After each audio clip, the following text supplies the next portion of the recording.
महाराज परीक्षित जो है, जिस समय उन्होंने मुकुट को उतारा उस समय थर थर कांपने लगे, पसीना पसीना हो गए।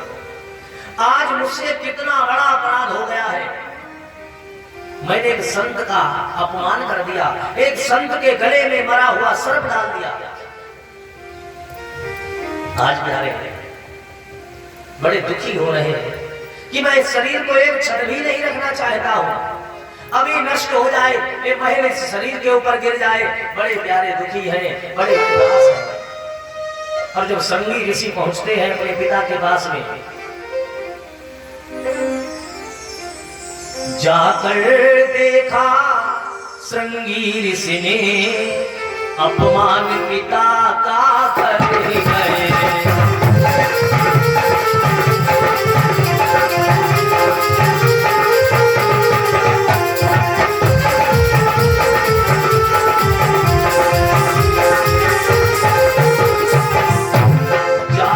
देखा श्रृंगी ऋषि ने अपमान पिता का कर ही गए।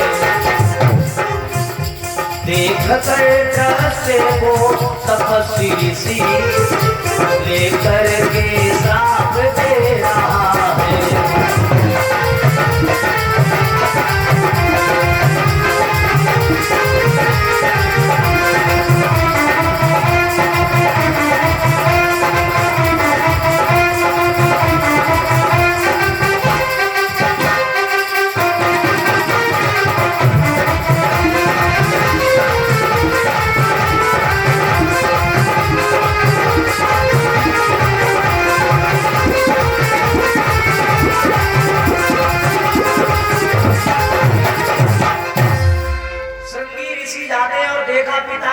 को गले में मरा सर्प पड़ा।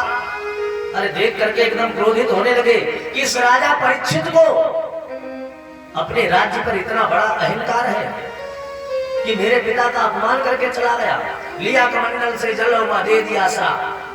बोले राजा परीक्षित, तुमको अपने राज्य पर इतना बड़ा अहंकार है ना, तुमने मेरे पिता का अपमान किया और जाओ मैं तुम्हें श्राप देता हूं। जिस सर्प को तुमने मेरे पिता के गले में डाला है, यही ठीक आज के 7वें दिन जीवित होकर के तक्षक रूप में तुम्हें डस लेगा और तुम्हारी अकाल मृत्यु हो जाएगी। श्राप दे दिया। और जिस समय श्राप दिया उस समय प्यारे पूरा ब्रह्मांड हिल गया। महाराज परीक्षित जो है दरबार में बैठे बैठे बड़े दुखी है, नेत्रों से आंसुओं की धार बह रही है। 2 घंटे बाद जब समीकी महाराज समाधि से जागे तो उन्होंने देखा सामने कि मेरा बेटा बैठा रो रहा है। और भगवान स्वयं कहते हैं कि एक बार मेरी वाणी मिथ्या हो सकती है, लेकिन मेरे भक्त की, मेरे संत की वाणी कभी झूठ नहीं हो सकती है। स्वयं का वाक्य है भगवान का। स्वयं भगवान कहते हैं, क्या कहते हैं? मोरे बचन चाहे पड़ जाए फीका,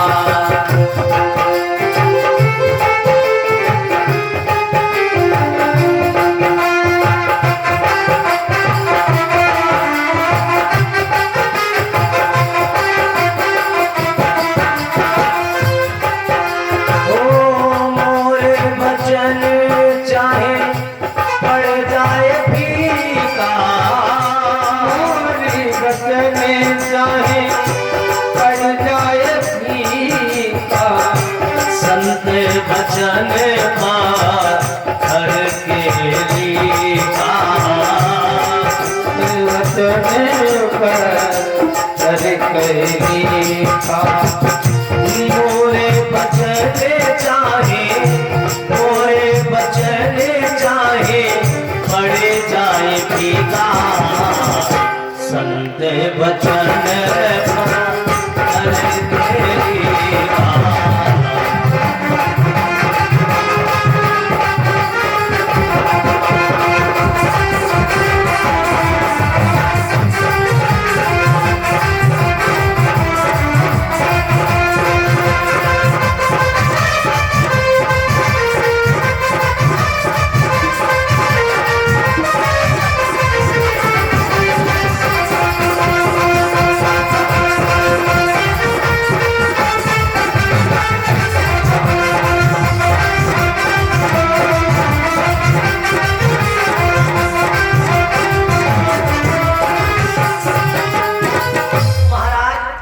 मेरी वाणी चाहे मिथ्या हो जाए, मोर वचन चाहे पड़ जाए फीका, और संत वचन पत्थर के लीका।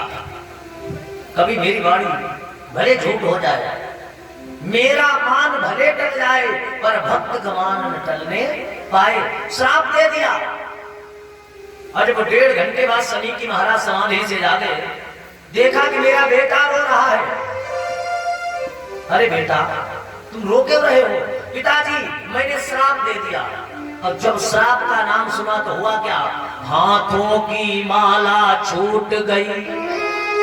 समीकी महाराज ने सुना कि इसने श्राप दे दिया, और वो किसको दे दिया श्राप? हाथों से माला छूट गई। बोले बेटा ऐसा कौन है जिसको श्राप दे दिया? बोले राजा परीक्षित। अरे महाराज जब परीक्षित का नाम समीकी महाराज ने सुना तो एकदम फूट फूट के रोने लगे। बेटा ये तूने क्या किया? महाराज परीक्षित को श्राप क्यों? क्या बिगाड़ा था उन्होंने तुम्हारा जो तुमने उनको श्राप दे दिया? श्रृंगी ऋषि कहेंगे बोले पिताश्री इसमें मेरा कोई दोष नहीं है। आप अपने गले में देखिए, उस राजा को इतना अहंकार हो गया था कि आपके गले में मरा हुआ सर्प डालकर चले गए, मैंने श्राप दे दिया। अरे बेटा ये तूने क्या किया? उस राजा की वजह से, उसी परीक्षित के राज्य में उसी की वजह से न सिंह का भय, न बैल का भय, न किसी पशु का भय, न किसी मानव का भय, निर्भीक जंगलों में भ्रमण कर रहे, तपस्या कर रहे, जो जी करे वो कर रहे, तो रात तूने ऐसे महापुरुष को श्राप दे दिया। बेटा ये तूने क्या किया? तूने बहुत बड़ी गलती कर दी। रोने लगे। तब तक वो शिष्य बोला, बोले गुरुजी महाराज परीक्षित दरबार में आए थे और आपसे जल की याचना करते रहे, आप समाधि में थे, आपने नहीं सुना तो उन्होंने सोचा कि आपने देख करके नेत्र बंद किए थे, तो इसलिए उन्होंने गले में मरा हुआ सर्प डाल दिया। अरे बेटा तो उसमें उनका दोष क्या था? हम आपके यहाँ, आप मेरा सम्मान करो तो मेरा भी कर्तव्य है, जब आप मेरे यहाँ जाओ तो मैं भी आपका सम्मान करूंगा, एक कर्तव्य बनता है। बेटा तो बहुत गलत हुआ। अपने शिष्य को बुलाया, बोले जाओ जाकर के महाराज परीक्षित से कह देना कि मेरे नादान बच्चे ने आपको श्राप दे दिया है, हो सके महाराज तो क्षमा करना, और आज के ठीक 7वें दिन आपकी अकाल मृत्यु हो जाएगी। वही सर्प जीवित होकर के डस लेगा। आज ये शिष्य जाता दौड़ा दौड़ा दरबार में पहुंचा, बोले महाराज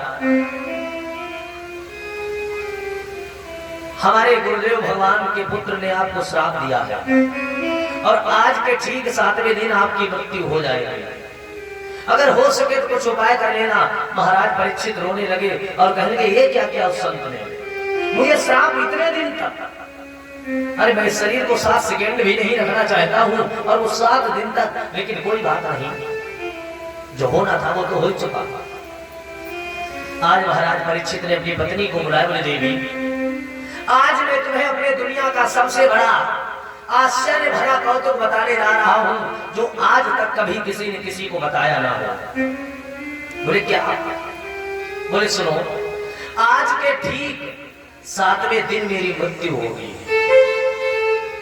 हमें कथा है बताने की, हम बताने की 6 साल बाद मरेंगे या 20 साल बाद मरेंगे, तुम्हें कथा है बताने की? अरे अभी सुना पा रहा हूं, कल सुना पाऊंगा कि नहीं, इसकी कोई गारंटी थोड़ी है।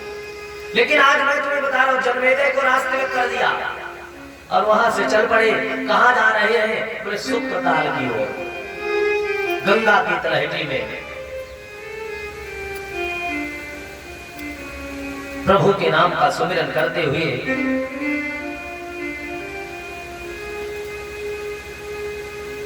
चलते हुए जा रहे हैं। अच्छा, किसी अच्छे व्यक्ति को यदि सजा मिलती है तो दुनिया वालों को बड़ा कष्ट होता है कि वो बहुत अच्छे सज्जन व्यक्ति थे और उनको इस प्रकार का कष्ट देने से कोई फायदा नहीं। इसीलिए तो कहते हैं प्यारे, हमारे संत बताते हैं कि जो बीत गए दिन वो जमाने नहीं आते, जो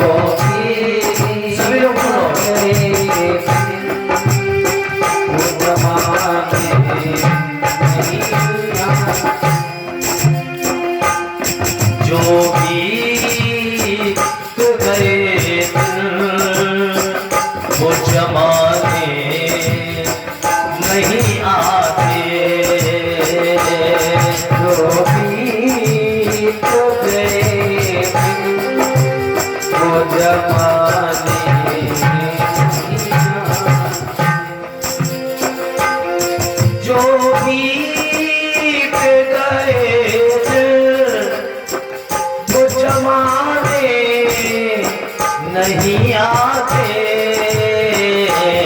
जो बीत गए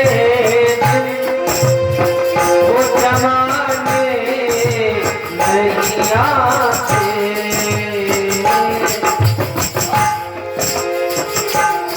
आते हैं नए लोग, आते हैं नए लोग, पुराने नहीं आते।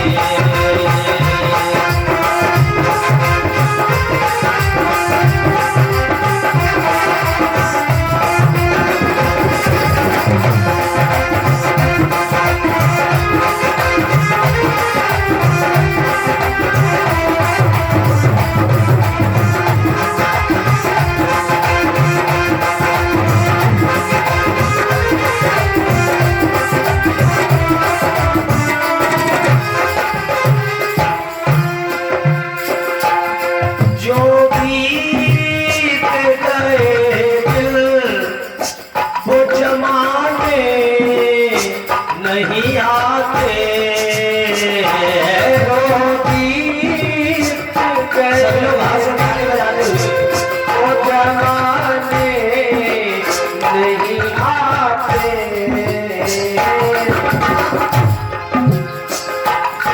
आते हैं नए लोग, आते हैं नए लोग, पुराने नहीं आते।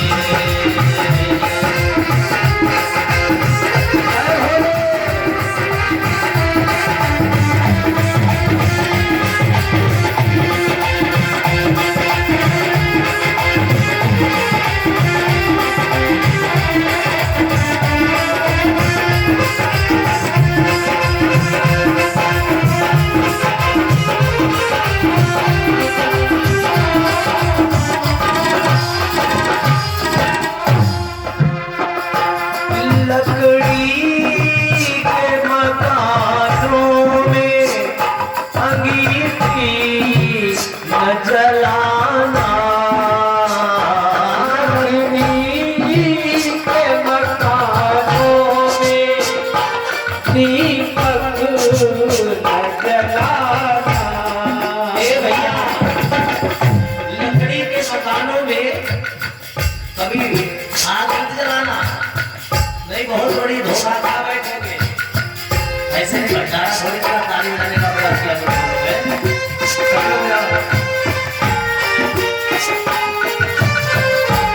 ये प्यारे लकड़ी के मकानों में अंगीठी न जलाना,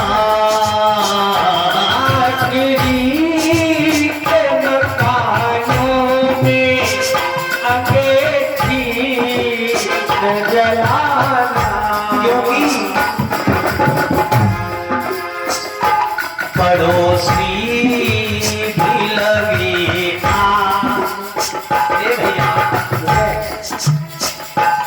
पड़ोसी भी लगी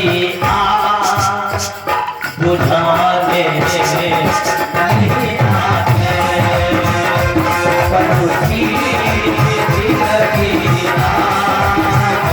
बुझाने नहीं आते।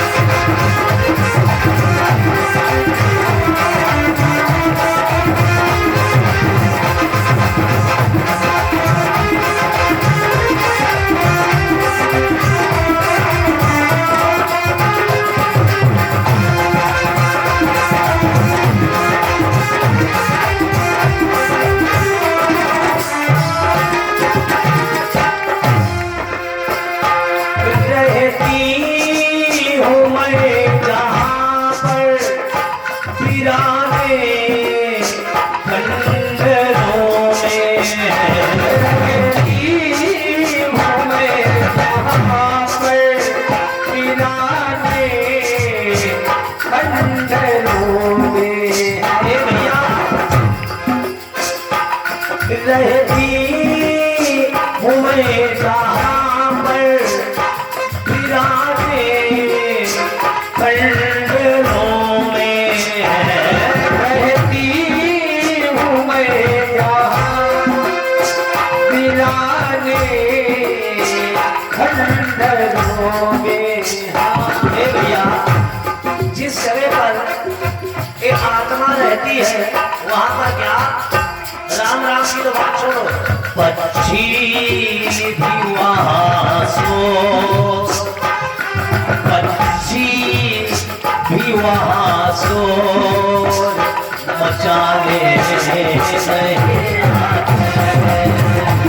पक्षी भी वहाँ सो मचाने नहीं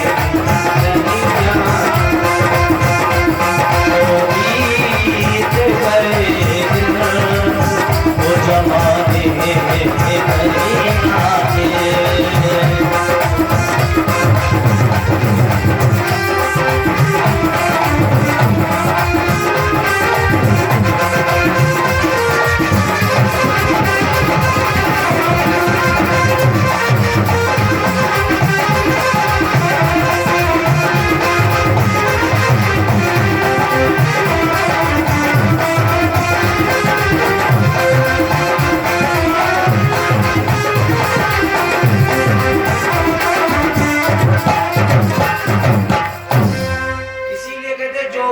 आते। वो जमाने नहीं आते, आते हैं नए लोग, पुराने नहीं आते। बंधुओं, आज महाराज परीक्षित को जो श्राप लगा है, वो श्राप को श्राप नहीं समझ रहे। देखो क्या समझ रहे हैं, अपने पुत्र इत्यादि जन्मेजय को राज तिलक कर दिया और वहां से चल पड़े शुक्रताल की ओर जा रहे हैं, प्रभु के नाम का गुणगान करते हुए। प्रभु जो होना था वो तो हो ही चुका है। शुक्रताल पर जाकर के बैठ गए गंगा की तलहटी में। जब ऋषियों को पता लगा कि महाराज परीक्षित को श्राप लगा, ये दौड़े दौड़े आते हैं और पहले तो राज्य में जाते हैं, पता किया कहाँ है, बोले शुक्रताल पर। तो सब दौड़े दौड़े वहीं चले जाते हैं और जाते और कहते महाराज मैं क्या सुन रहा हूँ कि आपको श्राप लगा है। महाराज परीक्षित कहते ना ना ना, ये किसने कहा कि श्राप लगा है मुझे? यहाँ तक जिन्होंने श्राप दिया वो भी वही है, अब जिनके गले में मरा हुआ सर्प डाला वो भी वही है। व्यास जी वहाँ, अत्रि पराशर वरिष्ठ, पुलस्त अंगिरा भृगु, बड़े बड़े संत महंत सब वही है। और महाराज मैं ये क्या सुन रहा हूँ कि आपको श्राप लगा है? बोले नहीं, मुझे कोई श्राप नहीं लगा है, मैं इसको श्राप नहीं समझता। फिर क्या समझते हो? मैं तो आशीर्वाद समझता हूं। अरे आशीर्वाद? अरे महाराज ये तो श्राप है।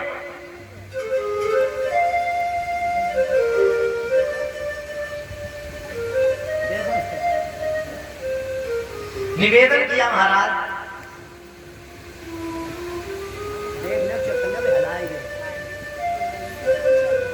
बोले गोविंद भगवान की जय। महाराज ठीक है, श्राप नहीं है, ये आशीर्वाद है। बोले क्यों? इसको आशीर्वाद क्यों समझते हो? वो तो तुम्हें श्राप मिला है। बोले नहीं, अगर आज मुझे दूसरी नहीं चलने अभी, अगर मुझे श्राप, अगर मैं इसको समझूं और अगर ये श्राप न लगा होता तो यहाँ जो लाखों की संख्या में संत खड़े हैं मेरे सानिध्य में, मेरे पास क्या इन संतों का दीदार होता, दर्शन होता? नहीं होता। अरे मैं इसको श्राप नहीं आशीर्वाद समझता हूँ। सब बैठे, सब बड़े दुखी, बोले महाराज को श्राप से कैसे मुक्ति दिलाई जाए, कैसे मुक्त किया जाए। लेकिन एक किसी ने विचार नहीं कर पाया कि मुक्ति कैसे मिले, कैसे मुक्ति दिलाई जाए। आज प्यारे क्या हुआ महाराज, यहां तक सुखदेव जी के पिता व्यास जी भी बैठे हैं।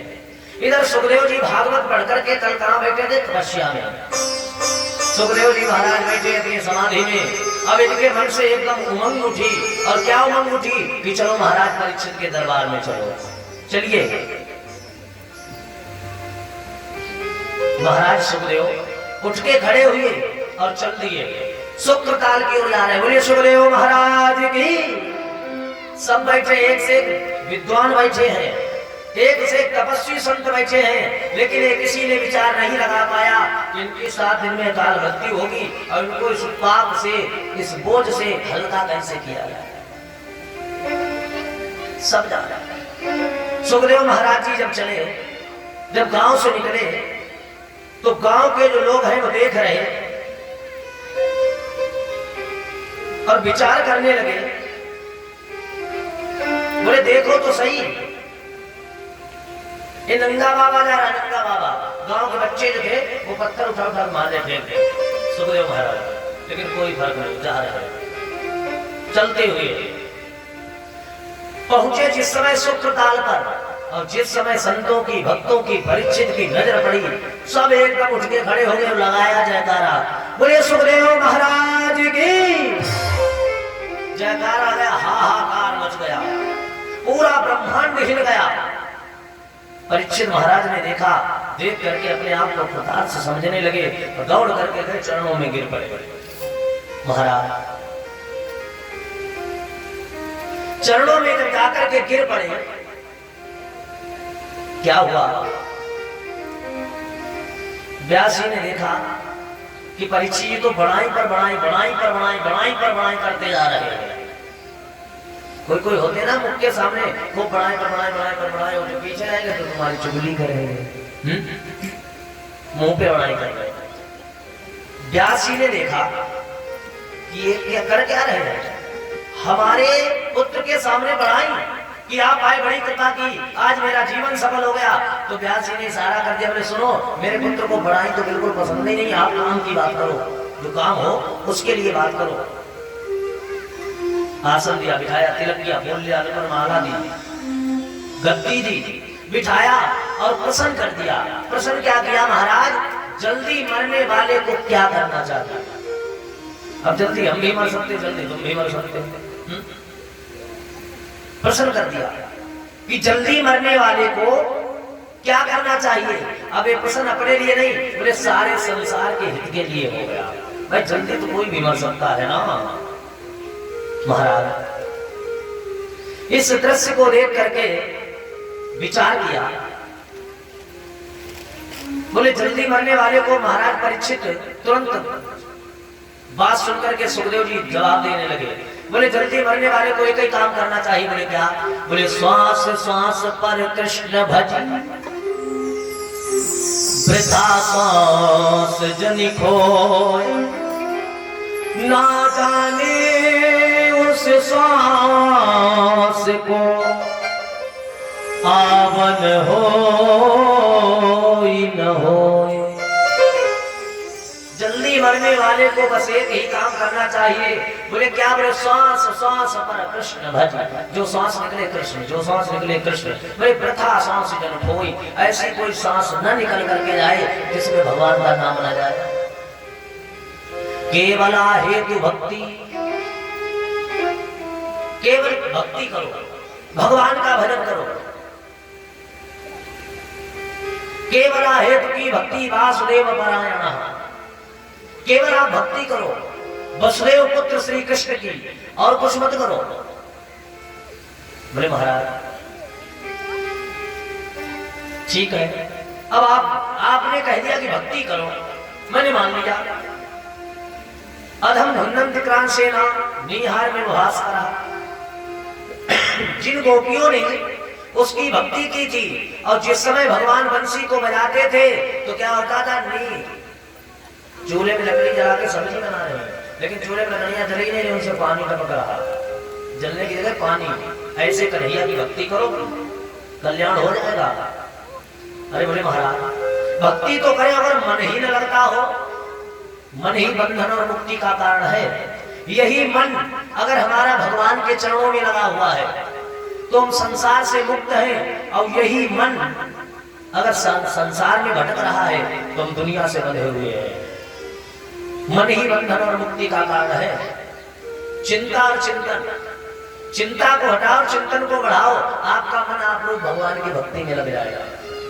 याद, कितने हमें उनकी याद आ रही है। याद करो भगवान को, करते रहो। बोले कब तक? बोले राम राम रटते रहो, कोई अवधि कोई सीमा।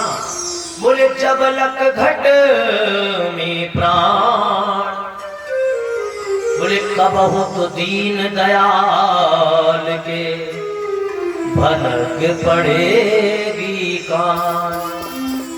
एक ना एक दिन उनके कानों में आवाज अवश्य जाएगी। वो कभी किसी को कुछ कहता नहीं और फिर भी सब कुछ करता। बिनु पद चले सुने बिनु गाना, और बिना पैरों के चलते हैं, बिना कानों के सुनते हैं। अगर कान पैर की बात की जाए तो लिखा है सहस्रा शीर्षा कृता, सहस्त्र शीर्ष सहस्त्र विनाय, सहस्त्र आंखें सहस्त्र पैर, सहस्त्र आंखें सहस्त्र मुख, यानी सहस्त्रों है उसके बाद, और फिर कुछ भी नहीं। बिनु पद चले सुने बिनु गाना, और बिना करके नाना प्रकार के काम करते हैं। इसीलिए तो हमारे ब्रज के संत कहते हैं क्या, न जाने उसे क्या होए जा रहा है, न जाने उसे क्या होए जा रहा है, वो खुद से भी ज्यादा किए जा रहा है। वो पता नहीं उसको क्या होता हुआ जा रहा है।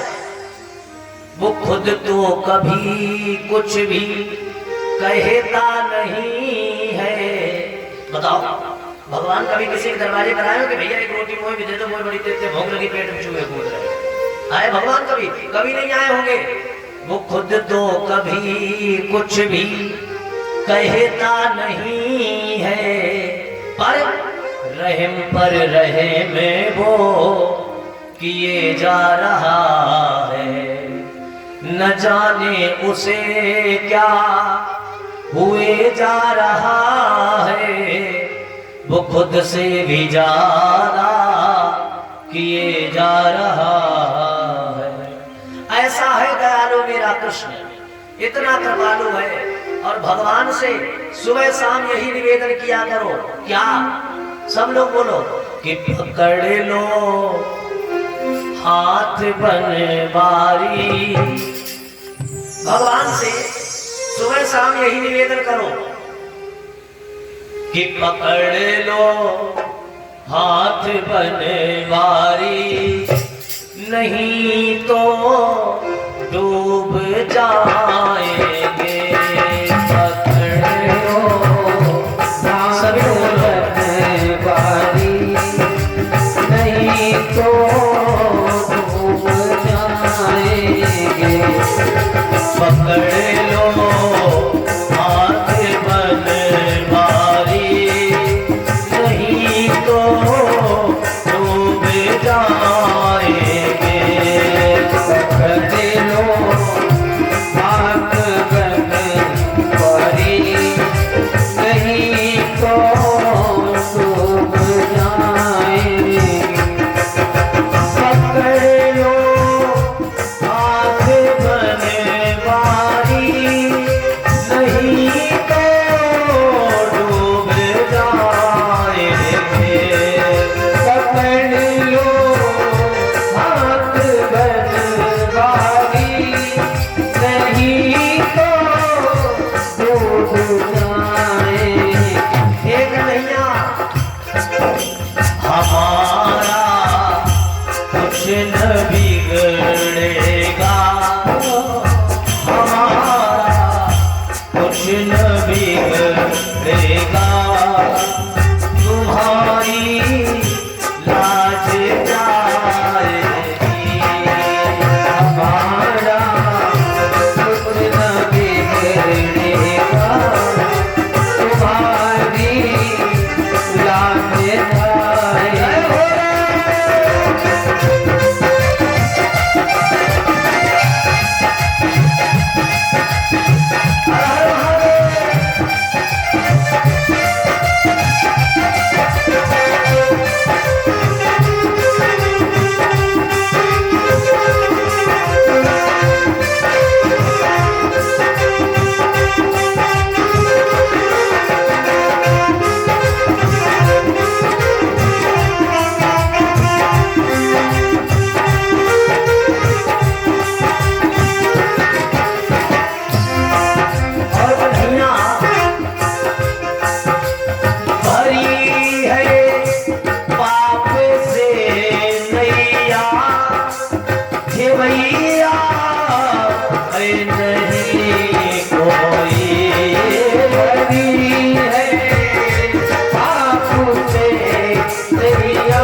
पकड़ लो हाथ बनवारी नहीं दो डूब जाएंगे।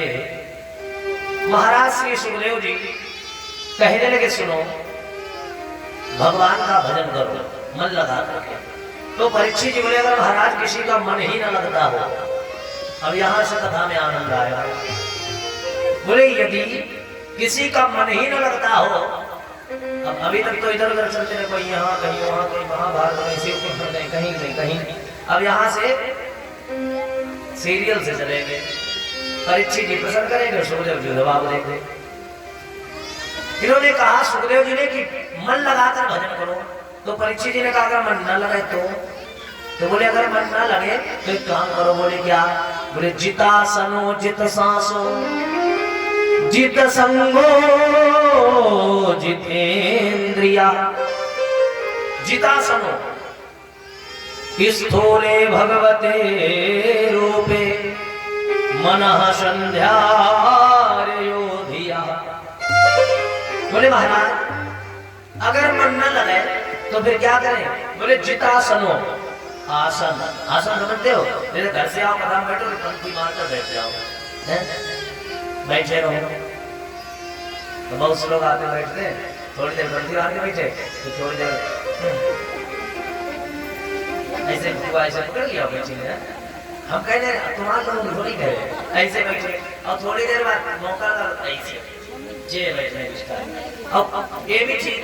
अब जब कोई देखते पंडित जी का मन को कथा में लगा हुआ है, अब ऐसा करें व्यास मंच के ऊपर सीधे करिए आराम से। बोले गोविंद भगवान की। अब जब तक आसन नहीं जीतोगे तब तक मन लगेगा नहीं। अब भाई आप कथा में बैठे हो, अब अगर कथा में मन लगाकर आसन जीत कर बैठो तो पता ही नहीं लगेगा कि पैर है कहाँ हमारे, ये पता ही नहीं लगेगा। और मन जरा भी इधर उधर भटका तुरंत पैदा लगेगा पैर में बहुत दर्द। बंधुओं जितासनो, पहले आसन को जीतो, फिर जित संगो, संग को जीतो। अच्छे लोगों का साथ करो, किसी कुमार्गी का साथ करो, उसके अवगुण बहुत जल्दी प्रकट हो जाते हैं, बहुत जल्दी। और किसी महापुरुष का साथ करो, उसके सद्गुण आने में एक तो समय लगता, दूसरी बात मन करता कि सब छोड़ो ये सब पाखंड है, घर चलो।